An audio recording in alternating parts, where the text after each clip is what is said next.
Terima kasih ya Tuhan.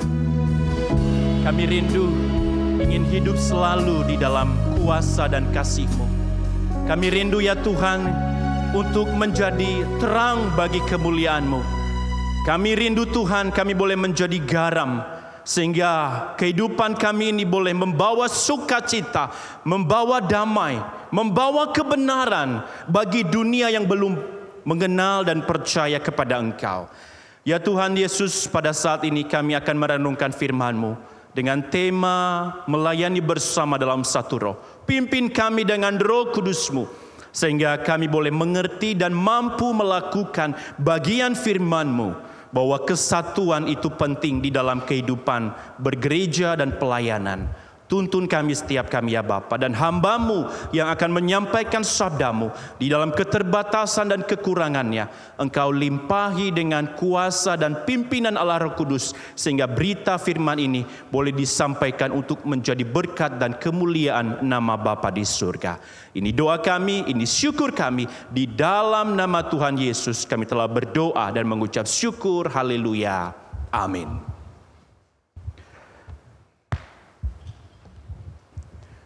Sebelumnya saya mau menyapa kita pada pagi hari ini. Shalom Bapak Ibu.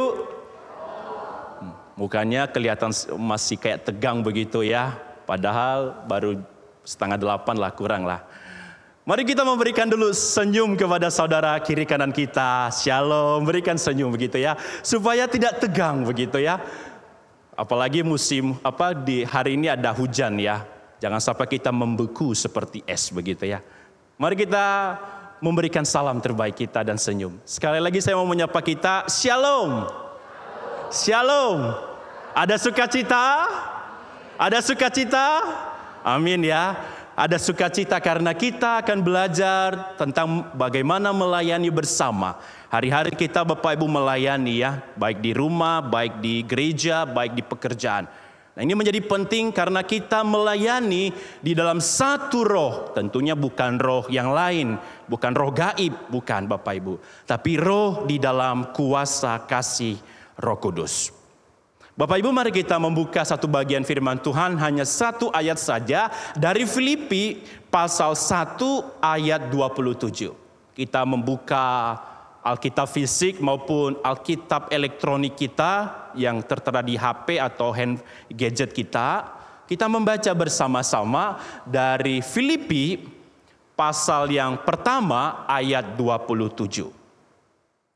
Filipi pasal yang pertama ayat 27.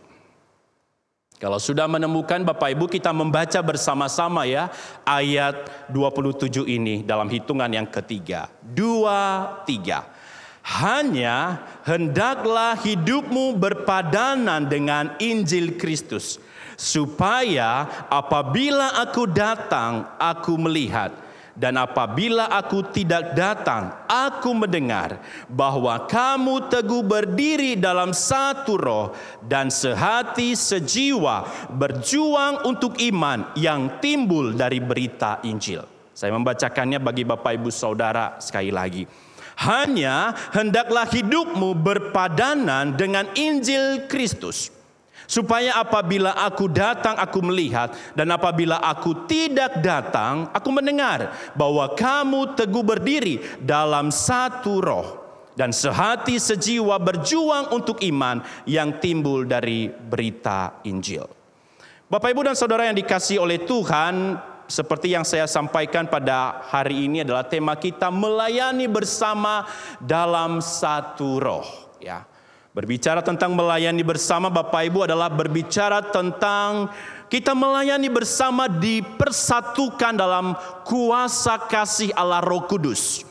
Kita diikat di dalam satu pimpinan, satu kuasa yang penuh damai sejahtera, yaitu Allah Roh Kudus. Nah, saudara, berbicara tentang melayani bersama ibaratnya seperti sepak bola ya, seperti gambar tertera. Di dalam permainan sepak bola Bapak Ibu tentunya ada macam-macam para pemain.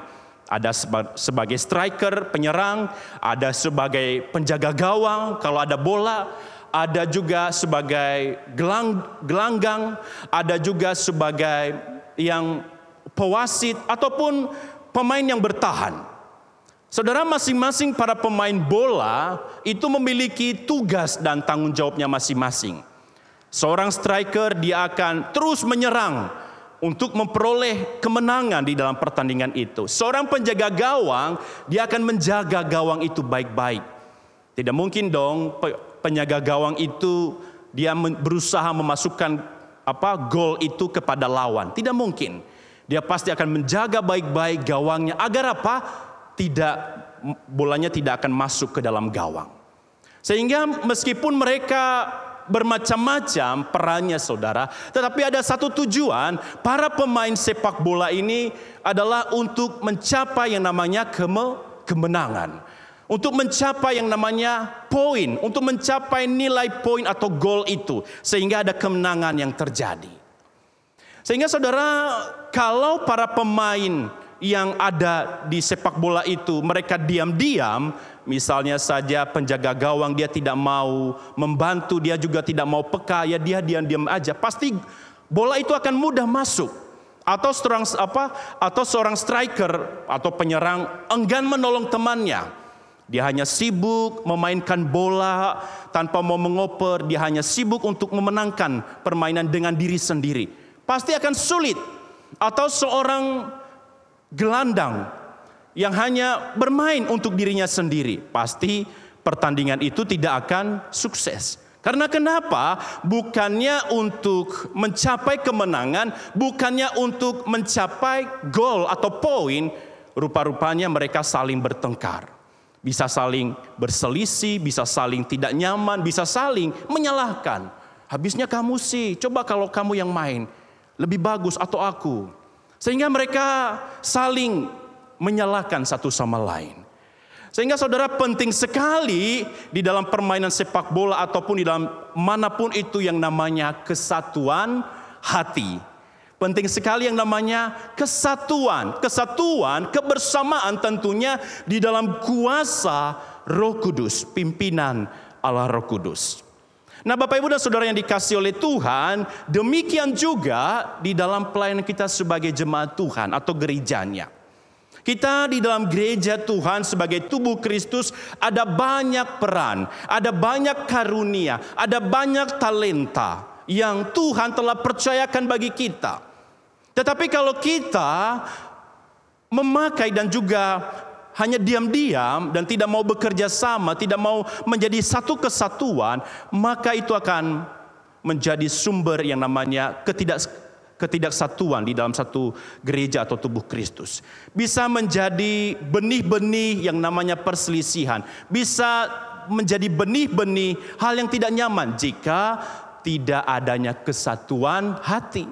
Jika tidak ada yang namanya kesatuan atau kepekaan membangun satu sama lain. Sehingga saudaraku, penting sekali bahwa melayani bersama dalam satu roh adalah kita dipimpin bagaimana kita menjadi satu kesatuan yang utuh untuk boleh melayani dan juga menjadi saksi Kristus. Tapi memang Bapak Ibu kita harus menyadari melayani bersama itu tidak gampang. Mengapa tidak gampang? Karena kita mudah dan bahkan bisa mengalami keperbedaan pendapat.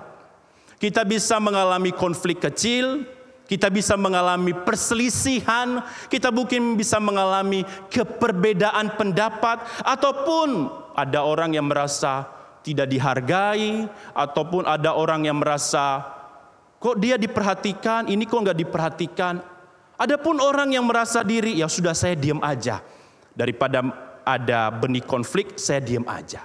Sehingga saudara, melayani bersama juga tidak gampang. Ada banyak kerikil-kerikil yang bisa kita alami di dalam perjalanannya.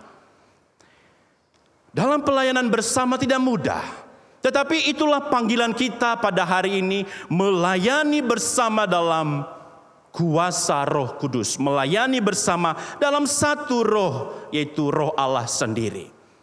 Kita tidak bisa memungkiri saudara, kita bisa saja mengalami percekcokan, mungkin di dalamnya ada perselisihan, kekecewaan, dan bahkan kepahitan dalam pelayanan. Jika sekali lagi tidak dipersatukan dalam kasih Kristus dan dikuatkan dalam melayani bersama dalam satu roh. Sehingga saudara, penting sekali bagian ini. Dan surat Paulus ini kepada jemaat Filipi, Bapak Ibu, Paulus menulisnya ketika ia ada di dalam penjara. Dan memang jemaat Filipi cukup baik. Tetapi Paulus juga mengingatkan, hati-hati bahwa perpecahan itu bukan bersumber dari depan atau dari luar. Tetapi perpecahan itu bisa muncul dari dalam. Bisa saling menyakiti, bisa saling menggigit satu sama lain. Hati-hatilah. Sehingga Rasul Paulus mengingatkan bahwa engkau harus hidup dalam kesatuan roh, melayani bersatu di dalam pimpinan Roh Kudus. Rasul Paulus tahu betul Bapak Ibu, bahwa melayani di dalam gereja bukan terletak pada kegiatan-kegiatan rohaninya saja, melainkan bagaimana kita kembali bersatu hatinya, connect, dan juga boleh menerima satu sama lain. Nah saudara, bagaimana kita dapat mewujudkan daripada melayani bersama dalam satu roh? Bagaimana cara kita? Yang pertama adalah hidup yang berpadanan dengan Injil. Ya. Yang pertama adalah hidup yang berpadanan dengan Injil. Itu di dalam ayat 27a berkata Bapak Ibu, hendaklah hidupmu berpadanan dengan Injil. Hendaklah hidupmu berpadanan dengan Injil. Nah saudara, mungkin kita pernah bertemu dengan orang, kalau dia ngomong begitu, ada istilah pepatah mengatakan, lain di mulut, lain di hati, lain juga apa yang dilakukan. Mungkin ada orang yang begitu menggebu-gebu ketika ngomong, lain yang diucapkan, lain yang dalam hatinya, lain juga apa yang dilakukannya. Saudara, bagaimana respon kita ketika kita bertemu dengan orang tersebut? Apakah kita mudah percaya?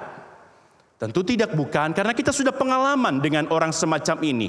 Lain apa yang disampaikan, lain apa yang ada dalam hatinya, lain juga apa yang dilakukannya.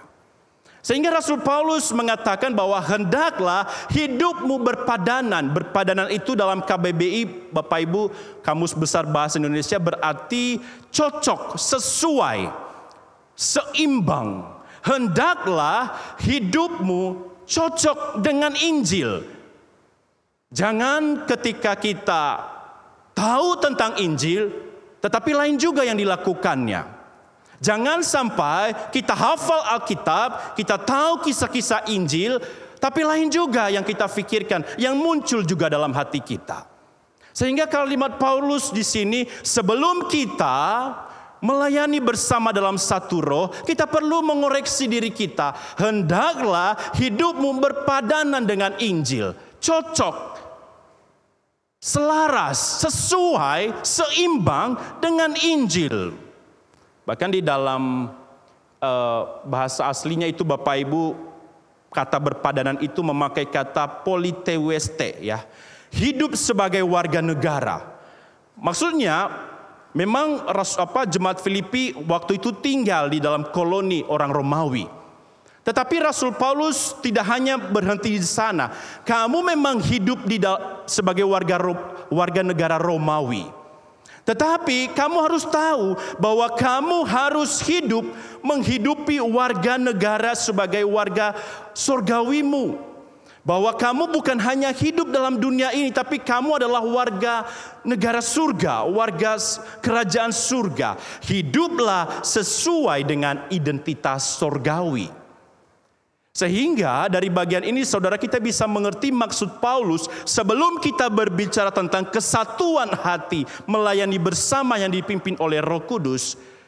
Terutama kita harus memiliki yang namanya keseimbangan, kecocokan, keberimbangan dengan apa? Berpadanan dengan Injil. Jangan sampai lain di muka, lain di belakang. Lain yang diucapkan, lain juga apa yang dilakukan. Sehingga ini menjadi penting saudara, agar kita mampu menghidupi Injil. Tentu Injil adalah, kita sudah mengerti, adalah berita keselamatan. Injil adalah tentang karunia Kristus. Injil adalah tentang damai sejahtera yang Kristus telah berikan dan juga pengajaran di dalamnya, di dalam Injil itu sendiri. Sehingga Paulus mengatakan hiduplah yang berpadanan dengan Injil. Saudaraku yang dikasihi oleh Tuhan, kita tidak hanya cukup tahu tentang Injil, tetapi belajar bagaimana menghidupi Injil dalam segala aspek kehidupan kita. Memang tidak gampang saudara, bahkan saya pun belajar di dalam jatuh bangun kita mengingat bahwa sebelum kita melayani bersama, kita harus melihat kembali apakah kita sudah berpadanan cocok dengan Injil, menghidupi Injil di dalam kehidupan ini. Saudara, menghidupi Injil itu adalah bagaimana kita melibatkan Tuhan dalam setiap pelayanan kita, setiap keputusan kita, setiap pekerjaan kita. Hari-hari ini mungkin kalau kita melihat di sosmed ataupun di media sosial, ada banyak anak-anak Tuhan yang mau melayani dengan hebatnya, tetapi tidak mau berpadanan dengan Injil. Mau melayani tetapi tidak memberikan hati kepada Tuhan. Mau melayani tetapi tidak mau dibentuk oleh kuasa Roh Kudus, dibentuk oleh Injil itu sendiri. Sehingga pelayanan itu akan terasa, wah pelayanan kok membosankan ya, capek. Kok pelayanan begitu terus minggu ke minggu, akan terasa menjadi beban dan melelahkan. Sehingga kita diingatkan sekali lagi oleh Rasul Paulus, sebelum beranjak melayani bersama dalam satu roh, mari kita nikmati Injil itu sendiri, berpadanan dengan Injil itu sendiri. Sehingga muncul hati yang mau melayani dengan penuh kasih dan juga kesatuan di dalam pelayanan dan tubuh Kristus. Saudara, bagaimana sih, apa sih artinya hidup berpadanan dengan Injil, saudara? Hidup berpadanan dengan Injil bukan berarti kita harus sempurna, saudara. Kita manusia dalam darah dan daging. Tetapi bagaimana kita berjuang dan juga bagaimana kita belajar untuk menghidupi kasih. Hidup di dalam kasih, bukan di dalam keiri hatian atau persaingan, ataupun di dalam dendam yang membara. Entah dalam pekerjaan kita, entah di dalam bisnis kita, entah pelayanan kita, keluarga kita, sanak famili kita. Bagaimana Injil itu hidup dalam diriku dan diri Bapak Ibu. Hidup menghidupi kasih di dalam pertolongan Roh Kudus tentunya. Hidup yang menghidupi pengampunan dalam Kristus. Sekalipun mungkin kita sakit, tersinggung, terluka, tetapi kita mau belajar mengampuni dan memberikan maaf kepada orang lain yang mungkin menyakiti hati kita. Hidup yang menghidupi Injil adalah hidup yang belajar untuk hidup dalam kerendahan hati, bukan di dalam kesombongan ataupun kecongkakan dalam segala aspek kehidupan. Saya pun belajar Bapak Ibu.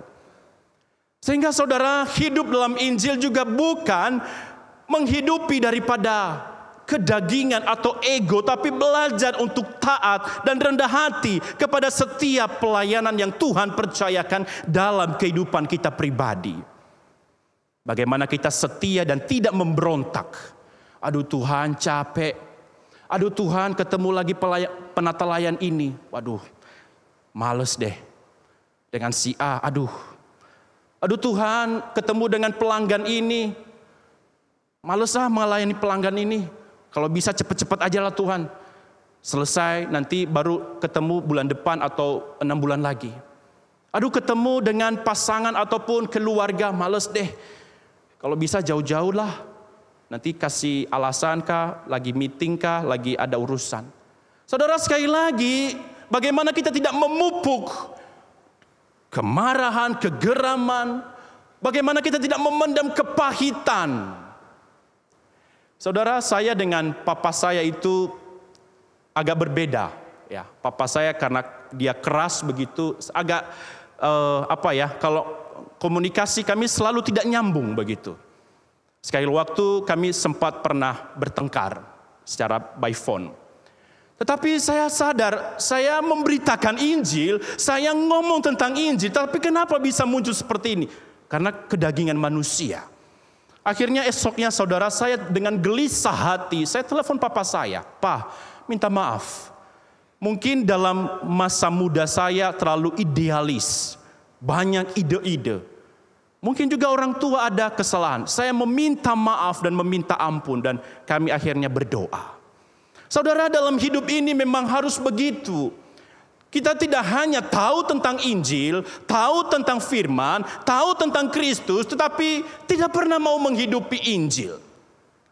Sehingga akan sangat mudah hati kita rapuh dalam pelayanan. Akan sangat mudah kita akan kelelahan dalam pelayanan. Akan sangat mudah kita akan cepat tersinggung.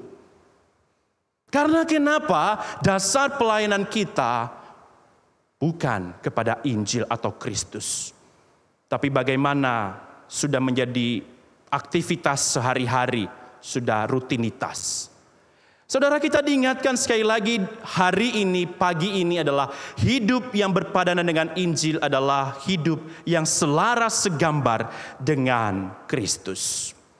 Apalagi kalimatnya adalah tema kita melayani bersama dalam satu roh. Itu penekanan khusus yang sangat luar biasa, saudara. Satu roh. Roh ini bukan roh gaib, bukan roh yang mana-mana, bukan. Tapi roh Allah, roh kudus. Sifat roh kudus apa? Kasih, damai sejahtera, sukacita, membawa orang kepada kebenaran dan mendidik kita di dalam kebenaran Kristus. Sehingga saudara, baik saudara dan saya juga belajar. Sehingga kita boleh menghidupi Injil selaras dengan hidup dengan Injil itu sendiri. Saudara, ketika kita berbicara tentang kasih, apakah kita telah menampakkan kasih kita kepada rekan sekerja kita, dalam bisnis kita, dalam rumah tangga kita, dalam pasangan kita dan semuanya? Pengampunan itu juga. Bagaimana kita juga mengatakan bahwa Injil adalah kerendahan hati kalau kita belum menghidupi kerendahan hati. Saudara, kunci pertama dari tema yang kita bahas ini adalah melayani bersama adalah bagaimana kita menghidupi Injil. Tidak akan pernah ada kesatuan dalam pelayanan tanpa kehidupan yang selaras dengan Injil. Karena yang menyatukan kita, saudara, bukan hanya sekedar organisasi, yaitu GKKA, ataupun struktur pelayanan. Tetapi yang mempersatukan kita adalah Roh Kudus. Sehingga kita boleh mengaku dengan lidah dan percaya kepada Kristus. Itulah pekerjaan Roh Kudus, saudara. Sehingga kita boleh tergabung. Dan semangat kita bukan karena semangat duniawi, tetapi semangat karena Kristus telah mempersatukan kita melalui kematiannya di atas kayu salib, menebus hidupku dan hidup Bapak Ibu. Sehingga kita boleh dibenarkan di dalam hidup ini. Sehingga saudara, mari kita bertanya. Baik juga saya. Dalam pelayanan saya lalu koreksi. Apakah saya sudah sesuai dengan kehidupan firman yang saya sampaikan? Dan juga Bapak Ibu. Sekali lagi Bapak Ibu, kita bukan dewa. Kita juga bukan sempurna yang langsung hebat begitu, tidak. Tetapi kita mau learning by doing, belajar sambil melakukan, perlahan setapak demi setapak dengan kekuatan yang daripada Roh Kudus dan pimpinan daripada Roh Kudus itu sendiri. Saudara, di dalam Kejadian pasal 6 ayat 9 ada hal yang menarik yang saya baca di sana. Firman Tuhan berkata, Nuh adalah seorang yang benar dan tidak bercela di antara orang-orang sezamannya. Dan Nuh itu hidup bergaul dengan Allah. Saudara, kita bisa melihat konteks bagian ini bagaimana Nuh itu tinggal di antara bangsa sezamannya yang jahat, yang jauh daripada Tuhan. Tetapi Nuh menampakkan bahwa sembari ia menyembah Allah, sembari ia juga memuji Allah, tetapi ia menunjukkan ketaatannya kepada Tuhan. Bagaimana Tuhan memerintahkan Nuh, bangunlah bahtera itu, kumpulkanlah semua binatang. Dia taat, dia mau rendah hati, dia mau mendengarkan perintah daripada Tuhan. Ada hati yang mau dibentuk oleh Kristus. Ada hati yang mau dibentuk oleh Allah. Sehingga Tuhan menyelamatkan Nuh. Sekalipun lingkungan itu kotor. Sekalipun lingkungan sekitarnya itu jauh daripada Tuhan. Tetapi Nuh tahu tidak hanya sekedar percaya, tetapi taat melakukan apa yang Tuhan perintahkan. Saudara, ada sebuah kalimat yaitu dari John Stott. John Stott ini saudara seorang pendeta daripada gereja Anglikan di Inggris. Dia mengatakan demikian Bapak Ibu. Christianity is not just about what we believe. It's also about how we behave. Sekali lagi, Christianity is not just about what we believe. It's also about how we believe. Kekristenan atau iman Kristen bukan hanya tentang apa yang kita percayai, tetapi juga bagaimana kita dapat menghidupinya. Kekristenan bukan hanya apa yang kita imani dan pegang janji-janji Tuhan, tapi belajar selaras sepadan dengan Injil. Makanya menarik sekali ya kata-kata Paulus itu, hendaklah. Itu kalimat imperatif saudara, hendaklah engkau berpadanan dengan Injil. Bukan tawar-menawar, tetapi hendaklah engkau berpadanan, selaras, seimbang, cocok dengan Injil daripada Kristus. Sehingga itulah yang menguatkan kita saudara pelayanan. Bahwa ketika kita dalam pikiran kita, dalam konsep kita, dalam hati kita, bahwa pelayanan ini bagi kemuliaan Kristus. Ketika mungkin ada orang yang memberi masukan yang mungkin tidak sreg, tidak nyaman. Tapi kita bisa mengerti bahwa saya sedang dibentuk dan belajar untuk mengasihi Kristus atau Tuhan. Di dalam Galatia pasal 2 ayat 20 itu Bapak Ibu, Rasul Paulus berkata begini. Aku telah disalibkan dengan Kristus, namun aku hidup. Tetapi bukan aku sendiri yang hidup, melainkan Kristus yang hidup di dalam aku. Jadi yang hidup di dalam dirinya Paulus adalah Kristus.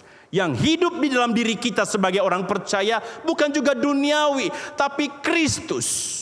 Wow, kalimat ini saudara, ketika saya membaca, saya membayangkan bagaimana Rasul Paulus ketika dia melayani ada orang-orang yang menyesah dia, memukuli dia, bahkan mengkritik dia.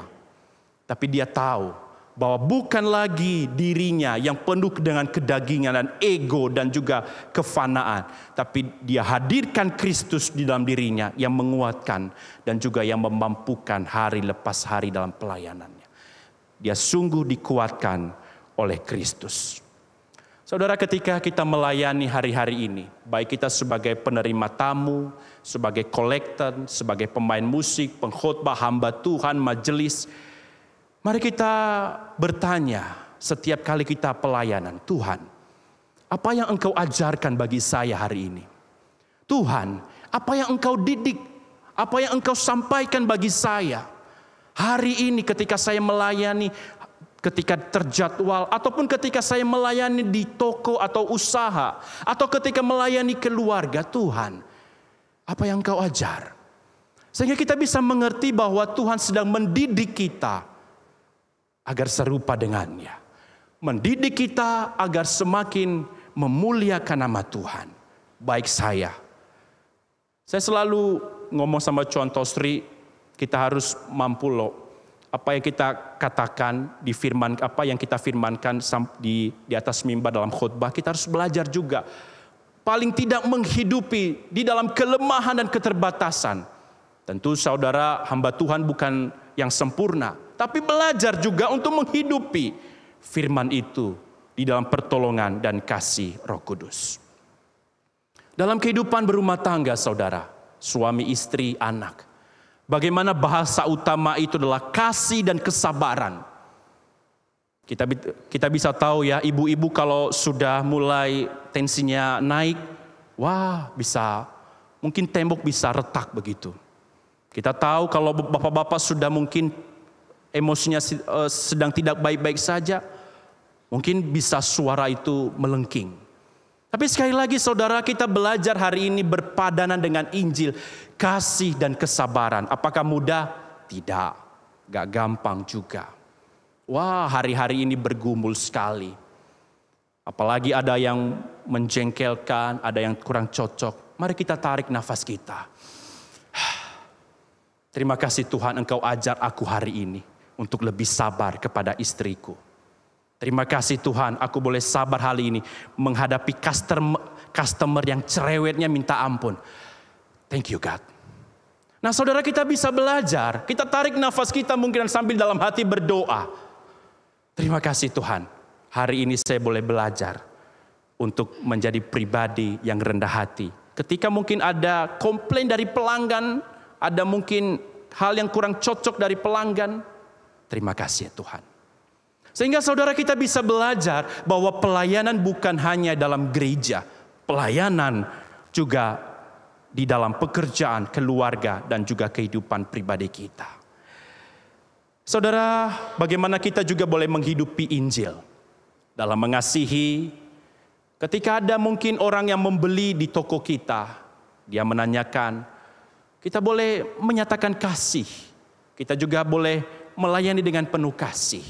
Melayani juga dalam gereja dengan penuh kasih. Bukan kasih yang daripada diusahakan oleh manusia, tetapi kasih yang daripada Kristus. Yang kedua saudara, apa yang kita bisa pelajari dari bagian ini? Melayani bersama dalam satu roh, apa yang kita bisa pelajari? Yang kedua, dengan teguh berdiri dalam satu roh dan sehati sejiwa dalam pelayanan. Dengan teguh berdiri dalam satu roh dan sehati sejiwa dalam pelayanan. Bapak Ibu berbicara tentang melayani bersama, tentunya di dalam para pebisnis atau pengusaha sudah sangat tidak asing lagi dengan kata yang namanya bekerja bersama atau kesatuan hati. Sangat familiar. Karena kenapa? Ketika boleh bekerja sama, itu boleh saling membantu, saling mendukung, saling juga mendoakan dan menolong satu sama lain. Tapi apa jadinya saudara jikalau dalam sebuah usaha ada beberapa orang di dalamnya tidak memiliki kesatuan hati. Hatinya bercabang, hatinya terpecah-pecah, hatinya masing-masing punya visi misinya. Apakah usaha itu akan tetap langgeng? Apakah bisnis itu akan tetap berjalan dengan baik? Tentu tidak. Satu kali kelak akan gulung tikar, bukan? Karena kenapa? Adanya perpecahan di dalam tim tersebut. Nah saudara, di dalam bagian ini, di dalam bagian yang ayat 27b, teguh berdiri dalam satu roh, kata teguh berdiri ini memakai kata stekete ya, dalam bahasa Yunaninya, yang berarti berdiri kokoh dan tidak mundur satu langkah. Sehingga bagaikan prajurit ya, prajurit stekete itu bagaikan orang yang berdiri kokoh tanpa goyah. Dan juga berani dan tidak mundur satu langkah. Berdiri, teguh berdiri dalam satu roh. Sehingga bagian ini Rasul Paulus mau menyampaikan, jangan kamu goyah dalam imanmu. Jangan kamu mudah retak.